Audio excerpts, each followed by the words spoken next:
So our next speaker is Taylor White Moffit, who's going to be speaking on sort of what I would suggest might be the polarity between self-compassion and self-improvement.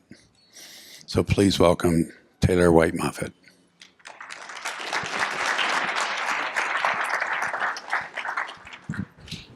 We had a mic problem.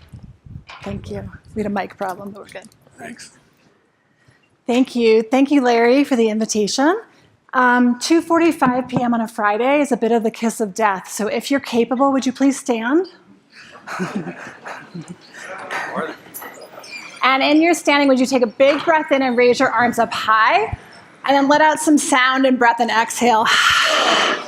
Good. 2 more times, even louder.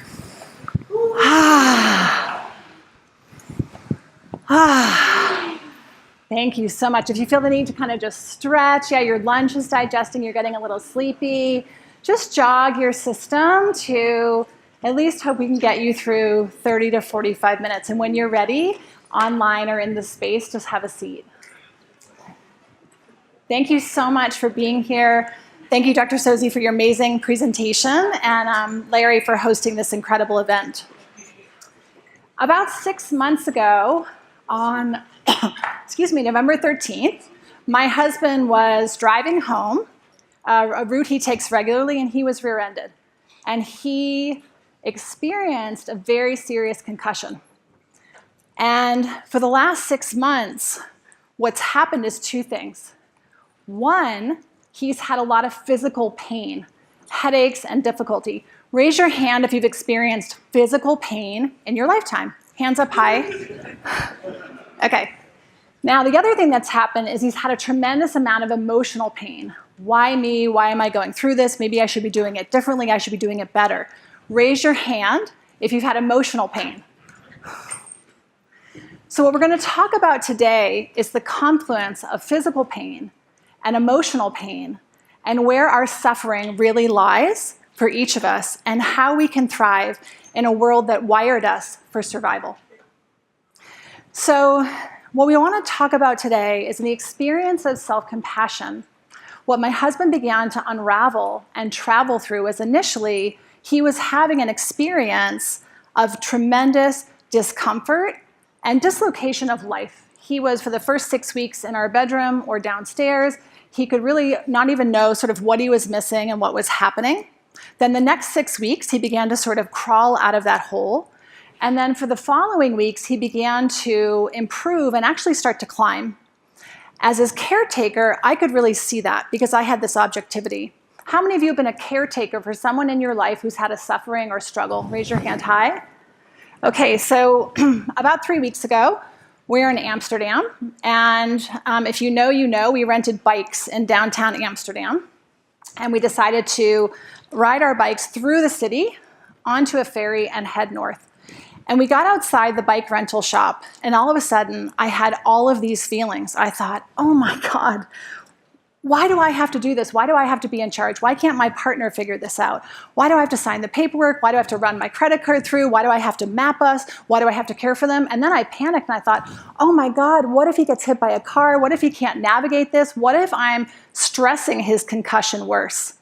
And then the last thought I had is, what's wrong with you? What's wrong with you that you're not more capable? What's wrong with you that you're having these thoughts? Why would you expose your husband to potentially killing him or hurting him? Why are you doing something so stressful? Are you an idiot? So I took a moment and I could feel all that tension in my body.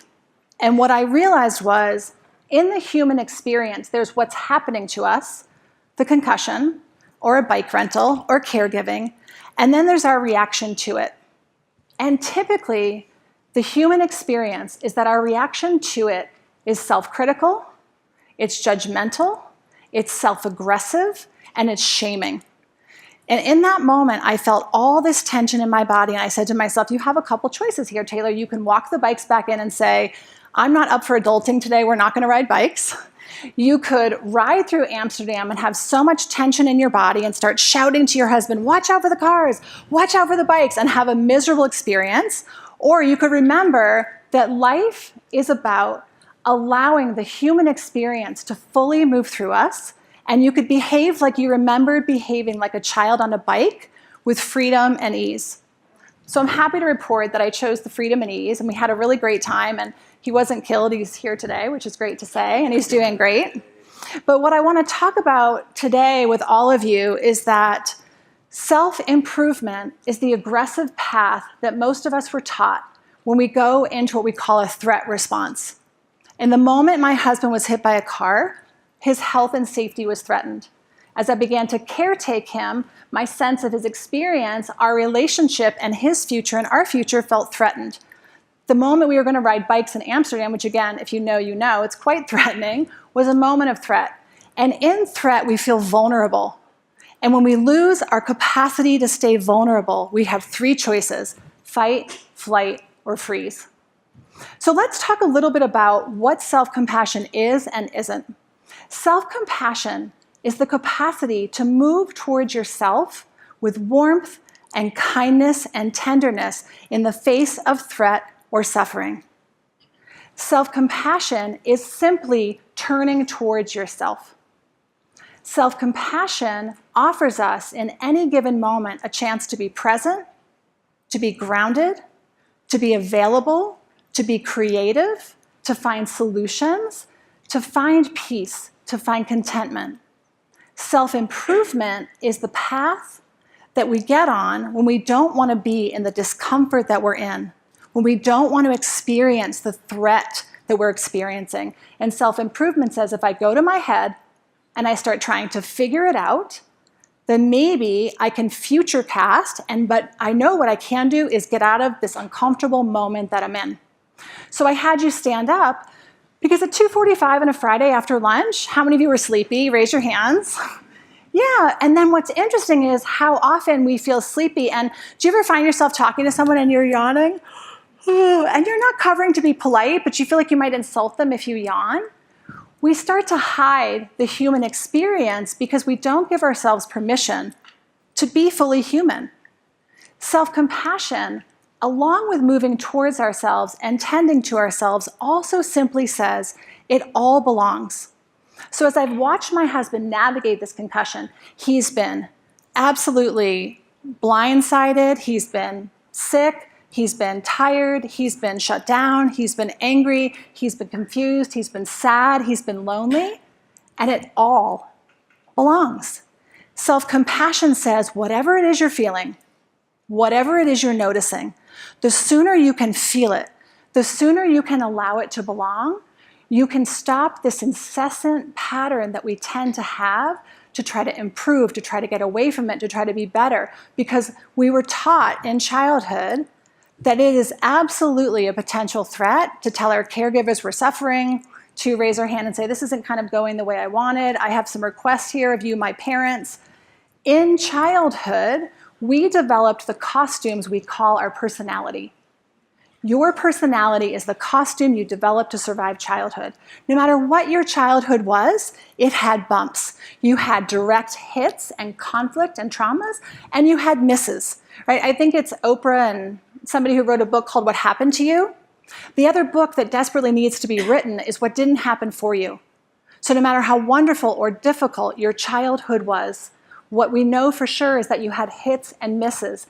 And in that time, without a frontal lobe, and without having someone constantly at your side to advocate and help you, you had the capacity in those moments overwrought that you couldn't hold vulnerability. You developed fight, flight, or freeze. So let's talk about those a little bit, because I want you to actually try this on and see which one for you resonates the most.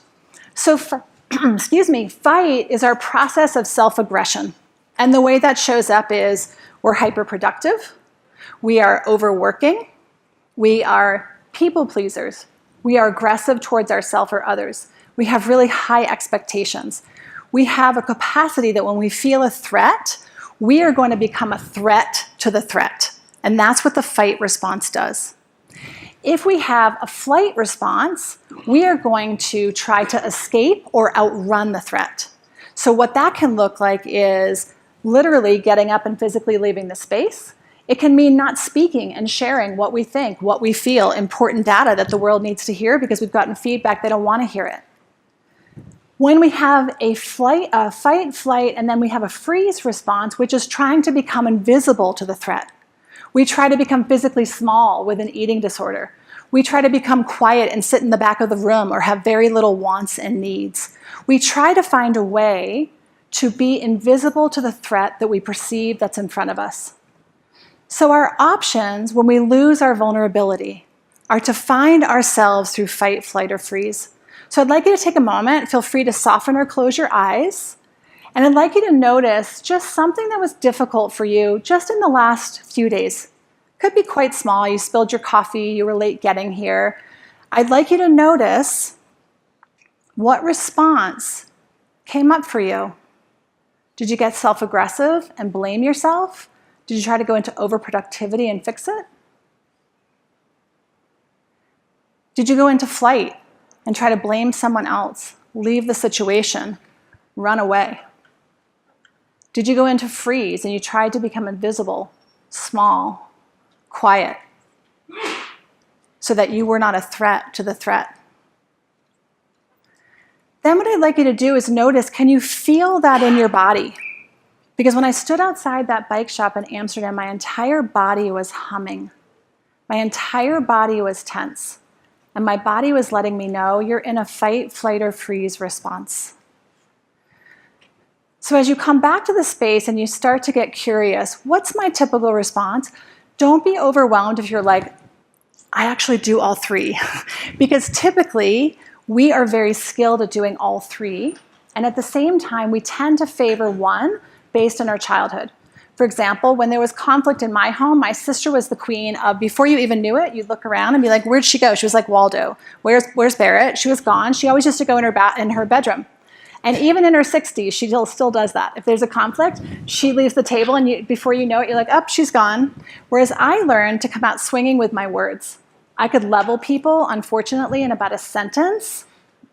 And it was not a great skill, but it was a wonderful, exceptional skill to help me survive my childhood. But in adulthood, what we're looking to find are adult skills. So we inherited these skill sets of survival to survive childhood, which were incredibly important. And when they arise for you, I want you to find them and say, thank you so much. You did such a nice job. You really helped me through some of my darkest, most difficult moments. And you're fired. No hard feelings, but I don't need you anymore. I found this more adult way, which is to actually practice vulnerability. Before we get to vulnerability, I want to speak for a moment about the barriers to self-compassion. So we've talked about fight, flight, and freeze as part of what happens for us. There's another few things that get in our way around self-compassion and being able to find that and really lean into it. So one of them is that we have something in our brain, many of you know about, called the default mode network. And the default mode network is the part of our brain that can think about what we're thinking about. It tends to be quite neurotic, it tends to be quite dark, and it tends to become very self-involved and focused exclusively on us. The default mode network is part of what happens when you leave a dinner party and you think, did I say that correctly? Is that person thinking this about me? Did I bring the best bottle of wine? Was I the most congenial person at this party? It's the young, self-absorbed part of your brain that doubts, that wonders, that wants to be picked for kickball.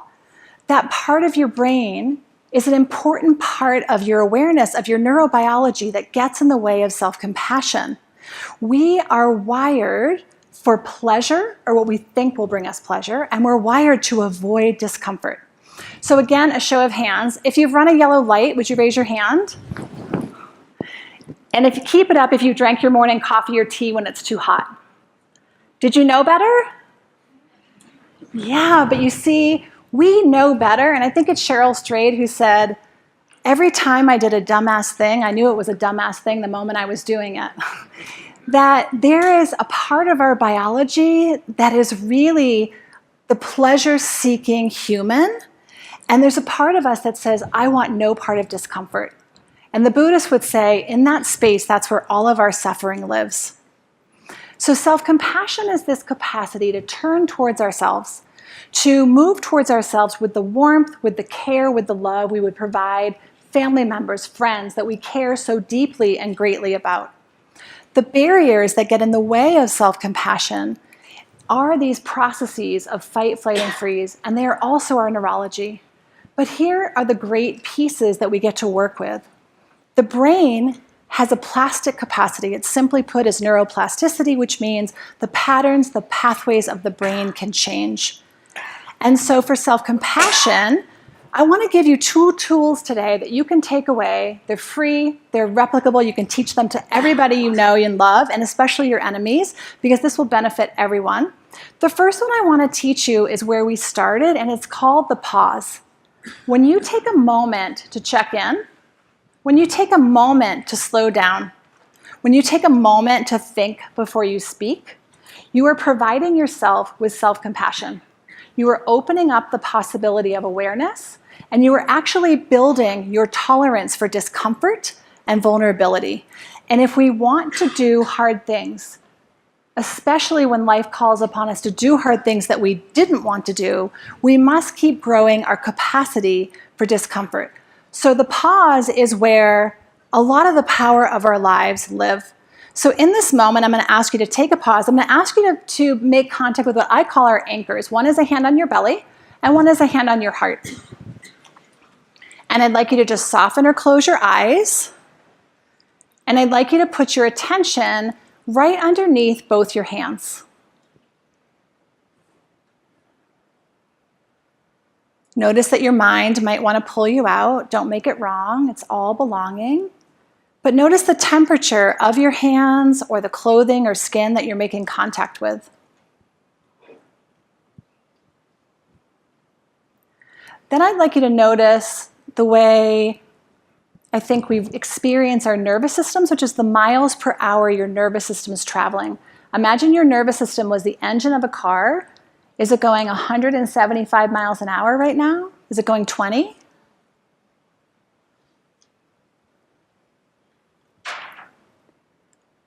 And then notice, would you like it to be moving faster or slower?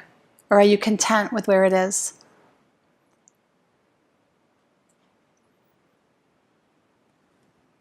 And then I'd like you to take 5 breaths in any way you'd like, your mouth, your nose, through your belly, and just notice your body as you breathe. Do your best to stay there for the inhale and stay there for the exhale.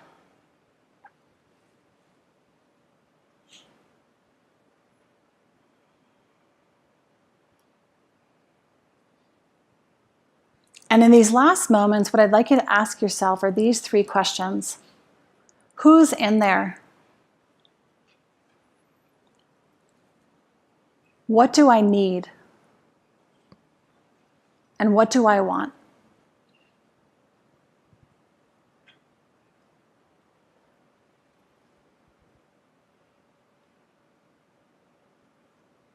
Take a few more deep breaths.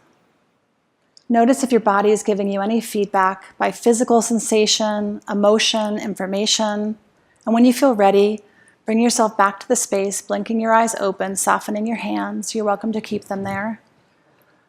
So we took 3 or 4 minutes. It's pretty hard to argue that we don't have 3 or 4 minutes multiple times a day. This pause is a chance to shift from performance to experience, from future and past to the present moment. The pause is a chance to check in with what's happening below the surface that's actually running your personality, your behavior, your choices, your mood, how people are experiencing you. In the world that we live in, I would say that taking the pause and checking in is a responsibility that all of us have, first and foremost to ourselves. But I'd like you to imagine in the world we live in, what would it be like if 3 to 5 times a day, every human being took a pause, felt their body, felt their breath, and asked themselves, who's in there? What do I need? What do I want? The pause is something that's always in your pocket, and you will rarely regret it. So I'm going to invite you to notice the rest of today and through the weekend, what does putting the pause into action offer you in how you feel about your life and how you feel about where you are and how you feel about taking your next steps forward. The next tool I'd like to offer you is what we call the self-compassion break, and it's 3 parts. Pretty simple. One is be here Life is happening where your feet are. Notice how often your mind wanders. It gets sleepy, it gets busy, it starts solving problems. That's great if you're sitting down at a laptop and you're doing data research like Dr. Sosi's doing, or it's great if you're booking a plane ticket. But if you're actually having a conversation with someone, or you're actually trying to even sit with yourself in meditation, it's quite disruptive to find that your mind is going all the time. And so the practice is to keep coming back to being here, where your feet are, and being present. If we are present, we can't flee and check out and run away, which is going to help us be self-compassionate. Step 2 is be part of. We are all part of a community, of families, of a world. And yet when we are suffering, when we feel threatened, we tend to run away, we tend to isolate, we tend to tell ourselves stories, and we tend to remove ourselves from the very people who love us and could care for us and could support us. To be self-compassionate is to be part of, to know in the face of the threat, you could actually move towards yourself and risk moving towards other people. The reason this is risky is we had a lot of experiences early in life where we moved towards people and they told us we were wrong, we were terrible, we were ugly, we were bad, we were no good, miserable people. That's always a possibility.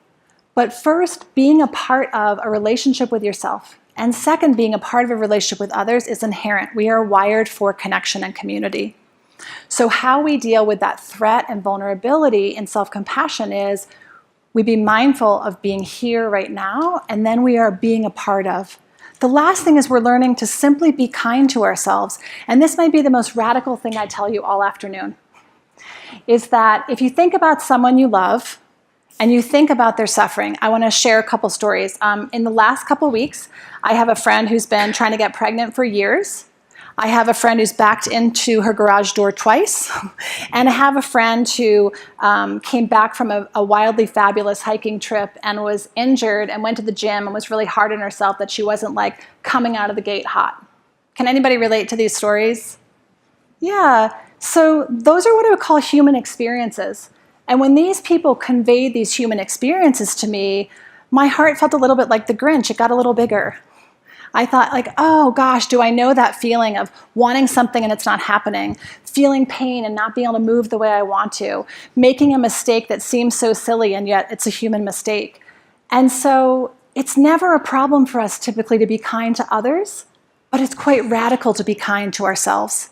So the tools that I'd like you to take today is number 1, this pause, and number 2 is this 3-part self-compassion break that actually faces the fight, flight, or freeze and says, instead of getting aggressive, or running away or freezing, be here where your feet are, be part of, remember everyone suffers, you're not alone, and be kind to yourself the way you would be to other people.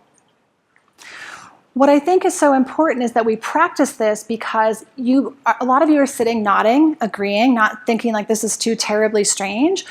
But you know, I feel a little bit like Brene Brown, where I want to say I hack into your lives for a living. I've been a therapist and coach for more than 30 years, and the level of self-aggression I see with most people is what got me to learn about self-compassion to begin with. So I'd like us to practice a self-compassion break. So again, you can feel free to stand up, you can sit down, you can close your eyes, but find a moment here, and I'd like you to think about something mildly distressing. Maybe like the examples I gave of backing your car into something, dropping your coffee, not something that's going to like blow your hair off, but something that's going to bring up a little bit of feeling of discomfort. And I want you to think about the circumstances around that discomfort.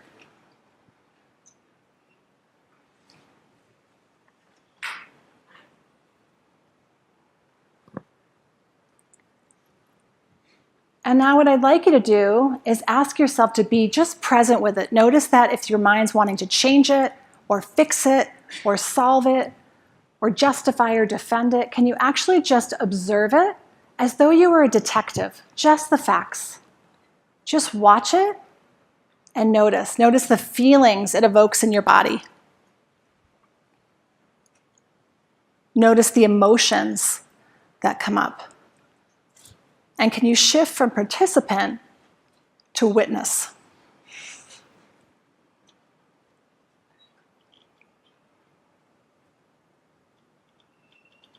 And then whatever circumstance you've brought into your mind, can you be part of all of us, of common humanity? Can you see how other people have felt, are feeling in this very moment, some of the very same feelings you're having. That you're not alone, and that you may not have someone sitting next to you at this very moment that experienced the same thing. But as we saw at the beginning, everyone knows physical pain and emotional pain, sadness and loss. And can you just offer yourself reassuring words like, I'm not alone in this. I'm not the only one. All of us in humanity struggle and feel suffering. And then lastly, could you find some kind words to offer yourself? Humans make mistakes. Humans get disappointed. Humans get injured. Humans feel sorry for themselves. Humans have shame. Humans have shame about feeling shame, and it all belongs. It's perfectly okay, all these things I'm feeling. And can you just take some deep breaths into those statements? And notice if you feel any resistance or desire to turn away, if it feels comforting. Just inviting yourself to recognize that one of the biggest practices self-compassion asks is the kind, gentle presence of loving parental energy. Not everyone had loving parental energy. This may be a new practice for you. It may be a risky and uncomfortable practice. But turning towards yourself with gentle, loving care has the capacity to turn your entire day around. So as you feel ready, just take a few breaths, let that kind of settle, and begin to bring yourself back to the space. So what I want to conclude by saying today is the power of self-compassion and why it delivers everything self-improvement promised. Self-improvement tells us, if this, then you'll get. If you do that, then you'll be. And we are forever hoping and putting our hopes on the future. Self-compassion says, right now, you deserve peace, you deserve love, and you deserve kindness exactly as you are, especially because you're in pain. And true self-care, the deepest form of self-compassion, is building a life you don't need to escape from. So with self-compassion, what I really want you to try on is, number one, human beings are messy. Plan to make mistakes, plan to drive into your garage door, plan to unfortunately get concussions, plan to unfortunately maybe not be pregnant when you want to be, plan to be injured and not be able to move the way you want. Unfortunately, we are messy and life is messy and it doesn't go as beautifully as we want. Number two, remember that we are wired to be connected. You're not in this alone. There's nobody in this room that doesn't know suffering. All your hands went up. So when you want to isolate and run away, and anybody here have terminal uniqueness? I'm the only one who, I can sometimes have that. You're not terminally unique. You're part of a beautiful human race that wants you to be part of the group. And so invite yourself to have a seat at the table. Remember that we are not an afterthought. You are not an afterthought. If you get up and put on your clothes to exercise and then you go out and do 412 things and it's 6:30 p.m. and you're like, I never exercised. You didn't miss your exercise, you missed you. Notice you may need more self-compassion if you keep making yourself an afterthought and you're not putting yourself first. Know that it's never what you're doing, it's always who you're being. You may come up here to speak this afternoon and go totally blank. Sometimes that happens to us. But if you have a good joke or a sense of humor about yourself, we're all going to be right there with you. You don't have to be perfect. This isn't about what you know. This is about who you're being in your heart, the energy you carry, the vibration that you live in, and how you share that with other people. This is about that we all have a nervous system that's traveling and we're bumping into each other all day long. And the more responsibility you take for it, the more you empower yourself to know it, to understand it, to relate to it, and take radical care of it as though it's your most precious gift, the more ease you will find in your life. And what I know for sure is all the studies tell us shame has never helped anyone grow. So the stories we were told in childhood of like, you need this criticism to get better, I'm going to say bullshit. And what I'm going to say is the more kindness you have for yourself, the more you can contagiously spread that kindness. And if you have a legacy when you leave this world, and it was that you shared kindness, true, sincere, not like the Hallmark saccharine, not true kindness, but the true, genuine kindness, that you can find that for yourself and that you can offer that to other people, I think you have the capacity to change the world. Thank you so much.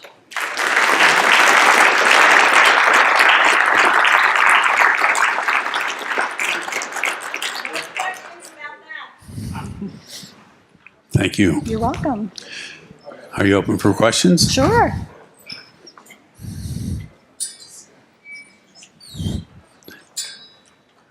I think a mic is coming, Larry.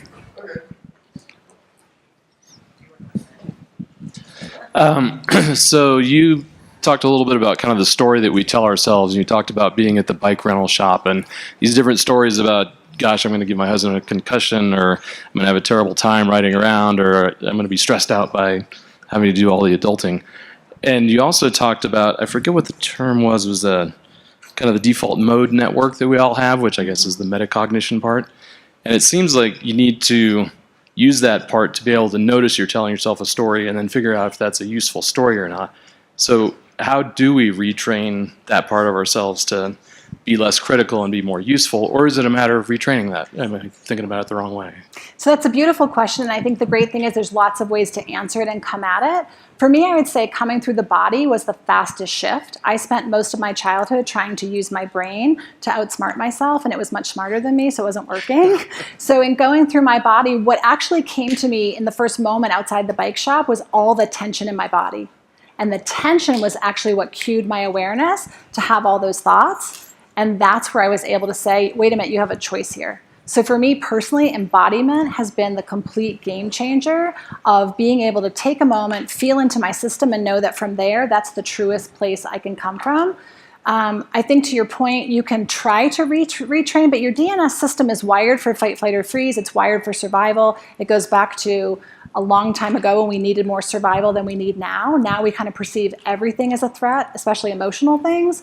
And so I would say the body is the fastest way, as well as just simply practicing. A simple 5-minute walking or sitting practice every day is a practice of turning towards yourself. And the more you practice that, the more it becomes second nature. Thank you. Thanks. Well, that was lovely, and I appreciate all the advice and the tools that you offered. And a lot of this is somewhat familiar to me, in part because of Dewey. But one of the things you said really struck me was you said, and you almost glossed over the word, to offer yourself parental love. Mm-hmm. And I'm kind of curious if you expand on that a little bit, mm-hmm. because I feel the need to put in at least a little plug for improvement. Yeah. And one of the things that Michelle likes to say to me is that change is inevitable, but growth is optional. Mm-hmm. And we don't always take that moment to reflect on where we are and grow. And I think using the word parental kind of gave us a little insight into how you might think that would happen, mm-hmm. which is it's not just undirected love. It's a love that wants, you know, as a parent, I want my children to grow. I love them for their mistakes and their messiness and all that, and I would like them to improve. So can you Sure, I'd be happy to speak to that. So what I would say is I think growth is a wonderful aim for all of us. And what I want, for example, my children to know is whether they ever grow or not, I will love them. I use an expression with them. I say, I have 4 biological boys, and I say to them, you could chop up all your brothers and throw them down the river, and I won't like any bit of what you did, but I would never not love you. So I think the big distinction between growth and self-improvement is growth is learning Japanese, growth is understanding yourself better, growth is learning how to bake cakes. Growth is a wonderful thing. It's a hobby, it's a curiosity. We're not necessarily here because we have to do that. But what I want people to feel is that they're not shaming themselves if they're not growing as fast as they should, the way they want to, the way they think they need to, and I think that's what gets conflated. And so I think that can be a really slippery slope. And when I say parental love, that can be a pretty slippery slope also, which is it's the parental love that you would concoct up in your mind. It doesn't have to be your parents or anyone you've ever seen. It can be Mother Earth love, but the kind of love that feels like for your nervous system, it's like, oh yeah, that's the kind of love that I'm totally wanting to be open to receive. Yeah, thank you. Thank you for your talk. So my question is, I tend to have issues where, okay, holding ice cubes, or I'm trying to be aware of my breathing. I do the 4 square breathing, but my brain is going to rat racer mode, and I'll be like, oh my God, I'm freaking out. I can't calm down. I'm having this panic attack. Like, all of these things are on my mind, and I can't ground myself in the moment. So generally, I then have to be reliant on my partner to be like, okay, Lottie, how many people in this room are wearing the color red? And I'm like, and do something like that to help distract me. So to become more independent, do you have any ideas of like, okay, how can I get out of my brain, get more into my body, and be more aware of what I'm feeling? I'm like, okay, this is a panic attack. Let's have some self-love. Let's cool down. This is okay that it's happening, but let's, give ourselves some peace and quiet. Thank you again. Of course. So Lottie, I love that first of all, you've enlisted a partner and your partner is willing to help you, because partners are really great for that. And that's a wonderful thing. Let's back up to, if I spill a glass of water or there's a melted ice cube on the floor, that is so much easier for me to clean up than a tsunami. If I'm having a panic attack, that's a really high level ask if I don't have awareness and mindfulness practices. So what I would say to someone who's having some of those experiences, I would like you to start having what I call firefly moments, a daily practice of moments where you can check in and feel your breath. You can check in and feel the contents of your belly being hungry or full. You can check in and feel, do I have tension in my neck where I tend to carry it? The more you turn up the volume on your body, it's not that your brain stops thinking or that you somehow transcend your thinking. What essentially happens is you just become more aware and attuned to your body when you choose to. But until that practice really grows, you're asking a lot of yourself. So have self-compassion, like, hey, I'm trying to get this, and it's incredibly hard. So would this be a point of, I have a lifeguard voice, so sometimes I use it. So would this sort of be a point of desensitization to yourself, of like, before you get to that point of critical mass or that threat or your personal threshold or window of tolerance, to try and do little incremental steps of like self-checks? Is that a good point of understanding I it? never want anyone to be less sensitive, so please don't desensitize yourself. But what I do want is you to actually create more sensation in your body. So at a time when you feel really calm, perhaps upon waking, wiggle your toes before you get out of bed. Put your hands on your anchors. At the times when you're the calmest, that's a really good time to clean the garage, and it's a really good time to get mindful. When you're sliding on ice in a car or you're in a panic attack, that's a really hard time. So just like going to the gym, time under tension, you're building strength and muscle. Time under tension of practicing awareness and presence and embodiment will help that like go right up. Yeah, thank you. Any other questions? May I Of course. speak? One, I love what you were talking about, and just the whole process of relating to yourself. And may I respond to Please her a little do. bit? Please do. In the world of therapy and coaching and panic attacks, many times what people are trying to do is downregulate when we need to upregulate. When I work with horses and a horse is like standing there doing this because they're afraid or something else has happened, helping that horse move, roll, kick, buck, and fart is exactly what they need to do, and so do we. Yeah. And I feel like what you're talking about, Dewey, is like completing the cycle. Is sometimes what happens. You bet. Is the tension rises. So like as I got up here, all of you look sleepy, which of course, because it's 2:45 on a Friday and you just ate lunch. We don't want to ignore that, and we don't want to shut that down. So self-compassion says, let's ride that cycle through and move it. I was just reading over your bio, and I was trying to think of a wise question, and you brought up the cultivation of presence, and echoed totally. The German philosopher kind of touches on that a little bit. But a long time ago, about 40 years ago, I practiced a little Raja Yoga when I was kind of in a transition state. And after coming out of that, it wasn't so much that you were trying to evolve, develop love from other people, other things. It was something that you get from that trance state, from the Raja Yoga, from the not breathing, which modern science kind of questions, but there are other mammals that can go for hours without breathing. So when you come out of that, for me, I vomited, and it was completely, totally debilitating, and it was the hardest thing I ever did. But then I was walking around San Diego, and I was just like, you know, my friend was offering me some alcohol and some drugs or something, like, you know, I'm already there, right? You're kind of seeing perfection in everything, and you had that presence, and that's what the idea of cultivating that presence is, because then you're embodying the altruism, the mindfulness that you basically want to try to follow through with, because it's not easy to keep, you know, you need to do a refresher, but I haven't done a refresher. It's pretty hard. Thank you. Yeah, thank you. Thank you. I think to your point, like, again, expect to lose presence. But the great thing is when you realize you weren't present driving home, you just got present. So it's just a cycle, it's a game. And like you're saying, Baba Ram Dass would say, you know, all the love you're looking for is right here. And so the more you can spend time with yourself, the more that you develop a loving relationship, and it gets easier and easier. Thank you for that.